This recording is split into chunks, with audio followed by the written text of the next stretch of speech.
बिस्मिल्लाहिर्रहमानिर्रहीम। अस्सलाम वालेकुम। मैं हूं सलमान हैदर। दुआ है परवरदिगार से कि उसने आपको और आपके अहले खाना को अपनी हिफ्ज़ व अमान में रखा हुआ। हालात बता रहे हैं जी, चीज़ें बहुत बदलने जा रही हैं और ये मैं अपनी ख्वाहिश को अमली जामा नहीं पहना रहा, लेकिन जब मामलात चापलूसी तक पहुंच जाएं, इस हद तक पहुंच जाएं कि जो मेन मकसद हो किसी फंक्शन का या किसी इवेंट का, उनमें मशाइख कॉन्फ्रेंस थी, मैंने उस पर बात करनी है, वो मकसद ही फोत हो जाए। देख लें सारा सोशल मीडिया, देख लें अब सारे ट्विटर, आपको सब चीज़ों का अंदाज़ा हो जाएगा मैं किसकी बात कर रहा हूँ। आगे चल के मैं बताता हूँ तफसील। जब चीज़ें आ जाए ना आपकी चापलूसी पर, और फिर वो सारे वो पॉलिश पुलिश सारे पता नहीं कौन कौन से अल्फाज इस्तेमाल हो रहे हैं, तो समझ लें मामला बहुत ज़्यादा नाजुक हो चुका है। जब मामला आ जाए ना ख्वाजा आसिफ की तरह क्लेरिफिकेशन पर, जब मामला आ जाए ना मरियम बीबी के ट्वीट्स के ऊपर, जो आजकल सियासी ट्वीट भी नहीं करती, जब मामला आ जाए ना तारिक फजल चौधरी की प्रेस कॉन्फ्रेंस पर, तो फिर आप समझ जाएं कि मामला तो बहुत ज़्यादा नाजुक सूरत हाल है। और फिर अल्फाज का ज़ख़ीरा दिया। देखें सर, मैंने आपकी मदरसराई में क्या क्या नहीं बोला। ठीक है, शहर इक़्तिदार आज दोबारा सील होना शुरू हुआ है, मैंने आपको उसके मुतालिक भी अपडेट करनी है।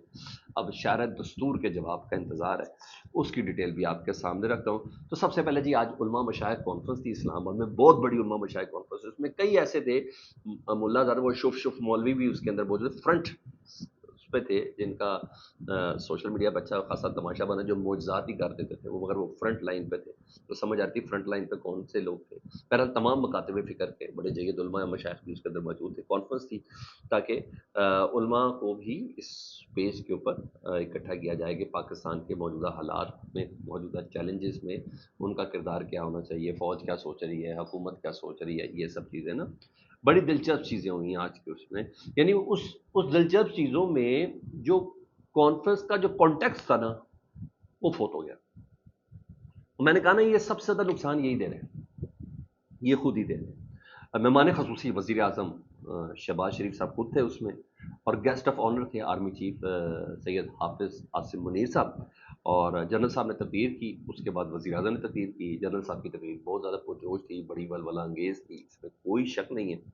लेकिन प्राइम मिनिस्टर साहब का भी एक हल्का है यार, एक सटायर है यार, एक आपका एक ओहदा है यार, आप कमांडर इन चीफ हैं यार, मगर आते साथ ही सिपा सलार की तारीफों के पुल बांध दिए। भाई ये जरूरत का महसूस, उसने कहा मैंने यकीन किया, उसने इसरार किया, मुझे शक गुजरा, उसने खाई कसम, मैंने कहा झूठा है। इस हद तक शहबाज शरीफ साहब आज चले गए। और फिर जो सोशल मीडिया पर उलमा मशाइख कौन हो पूरी दुनिया में, जिस तरीके से इसको लाइमलाइट में आना चाहिए था, वो उस तरीके से नहीं आया। अब मुझे नहीं पता रात तक, प्राइम टाइम सजने तक इसको ये कौन सा रूप देंगे, किस तरीके से इसको बनाने की कोशिश करेंगे, आप हैरान रह जाएंगे।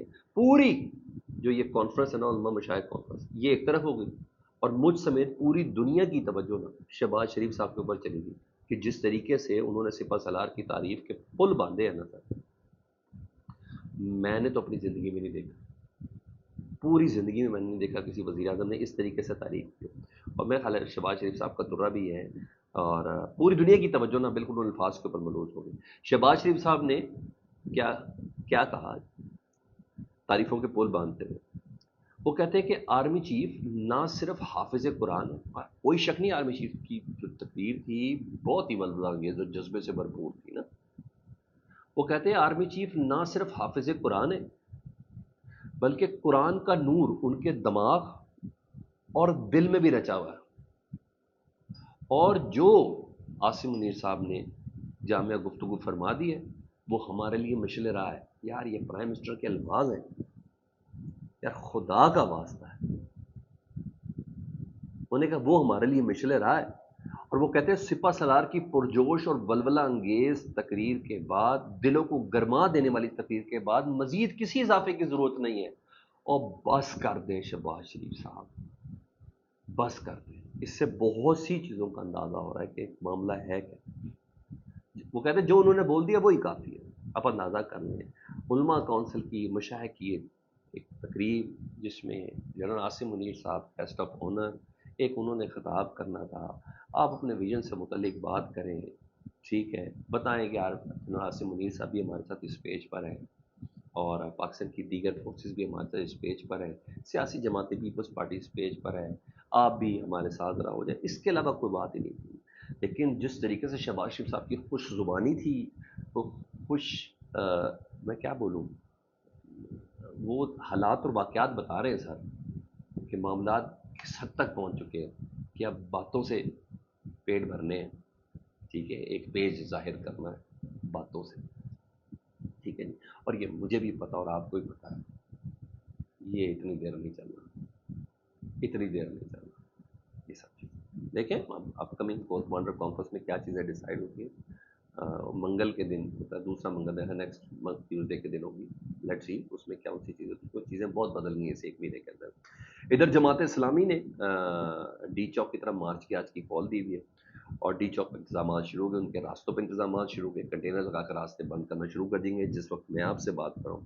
وہی سلسلہ سر، باری نفری، کنٹینرز، لوگ اب گالیاں دے رہے ہیں، حکومت کیا کر رہی ہے، وہ بات کرتی رہی ہے، اور یہ سب چل رہا ہے۔ کہا جا رہا ہے کہ کوئی معاہدے کا ڈرافٹ تیار ہو رہا تھا، مگر کوئی اس طرح کی چیز ابھی تک سامنے نظر نہیں آئی، مگر ابھی صورتحال یہ ہے کہ راستے بند ہو رہے ہیں۔ تو یہاں پوزیشن اس وقت یہ ہے، تو حکومت کئی جگہوں سے اس وقت پھنسی بھی ہے، جکڑی بھی ہے، اور شہباز شریف صاحب سمجھ رہے ہیں کہ سپہ سالار کی تعریف کر کے حکومت کو بڑا ہی مضبوط شو کر دیں گے، بہت ہی وہ کر دیں گے۔ میں نے کہا میں نے اپنی پوری زندگی میں اس طرح کے الفاظ نہیں سنے بھائی، جس کو دلوں کا بھی پتہ چل جائے، جس کو دماغ کے نور کا بھی پتہ چل جائے، وہ شہباز شریف صاحب ہی ہو سکتے ہیں۔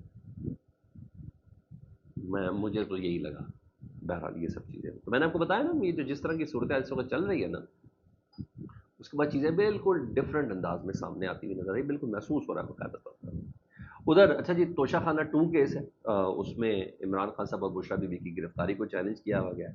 اس میں اہم پیش رفت ہوئی، سب سے پہلے پیش رفت تو یہ ہوئی نا کہ جسٹس عامر فاروق صاحب سے کیس دلوا لیا، انہوں نے سیدھا درخواست ہی دے دی نا سپریم جوڈیشل کونسل میں کہ بھائی ہمارے کیسز نہ سنیں۔ تو بھائی اس کے بعد یہ کیس ٹرانسفر ہوا جسٹس میاں گل حسن اورنگزیب صاحب اور جسٹس ارباب طاہر صاحب، یہ اب کیس سن رہے ہیں۔ عمران خان کے وکیل جو سلمان صفدر صاحب ہیں، انہوں نے نیب جج کے خلاف درخواست دی ہے، ان کے موقف ان کو کہا کہ درخواست دی کہ نیب جج نے نا عمران خان اور بشریٰ بی بی کی عبوری ضمانتیں نہیں دی، وہ غیر قانونی قرار دی، ٹھیک ہے، یہ ریمارک کی اور بڑے سالڈ ریزن دے رہے ہیں۔ وہ کہتے ہیں عمران خان اور بشریٰ بی بی کی عدت کیس میں بری کیا گیا ہے، اس کے بعد ان کو فوراً نئے کیس توشہ خانہ میں ضمانت قبل از گرفتاری کی درخواست دائر کی گئی۔ ٹرائل کورٹ نے نوٹس بھی جاری کیا، لیکن غیر قانونی طور پر عمران خان اور بشریٰ بی بی کی عبوری ضمانت نہیں کی گئی۔ ٹرائل کورٹ کے نوٹس جانے کے بعد سامنے تفتیش ہونا تھا، ضمانت بنتی ہی بنتی۔ تو ٹرائل کورٹ نے نوٹس جاری کر دیا لیکن ضمانت نہیں ہوئی۔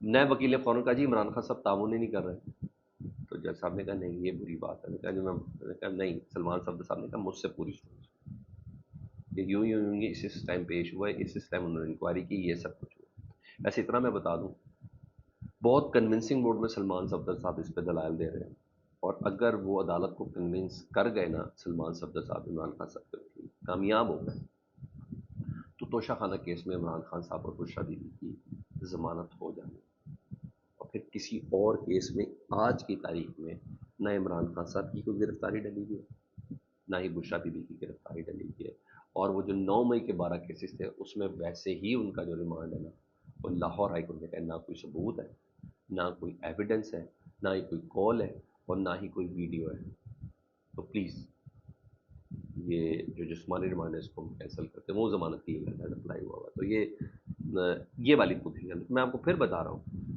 کہ حالات بدلنے کی ایک بہت بڑی نشانی یہ بھی ہوتی ہے کہ چیزیں ہیں، اب لیٹ سی دیکھیں کیا ہوتا ہے۔ ہاں ادھر الیکشن ترمیمی بل جو ہے وہ آج باقاعدہ ایکٹ بن چکا ہے، قومی اسمبلی اور سینٹ سے منظوری کے بعد صدر مملکت آصف علی زرداری صاحب نے باقاعدہ اس کی منظوری دے دی ہے، اور اب گزٹ نوٹیفیکیشن آج جاری ہونا ہے اور اب باقاعدہ قانون بن جائے گا۔ اس کے بعد پارلیمان کو یہ گمان ہے، پھر بولو یہ گمان ہے کہ اب مخصوص نشستوں والا جو سپریم کورٹ کا فیصلہ ہے نا وہ غیر مؤثر ہو جائے گا۔ نہیں ایسے نہیں ہے، آج ایک دوسرے کیس میں جسٹس منصور ارشاد، جسٹس تمین اللہ صاحب نے کہا یہ نہیں ہو سکتا، کوئی دوسرا کیس تھا کہ ہم انہیں حکم دیا اور اس پر عمل درآمد رہو، یہ آج انہوں نے کہا۔ تو یہ ایکٹ تو خیر سپریم کورٹ میں چیلنج ہو گیا بھائی سپریم پارلیمان کا، دیکھیں جج اس کو کب لگاتے ہیں، مجھے انتظار رہے گا۔ فیڈ بیک سے متعلق ضرور آگاہ کریں جی، اپنا بہت زیادہ خیال رکھیں، اللہم صلی علی محمد وعلی محمد۔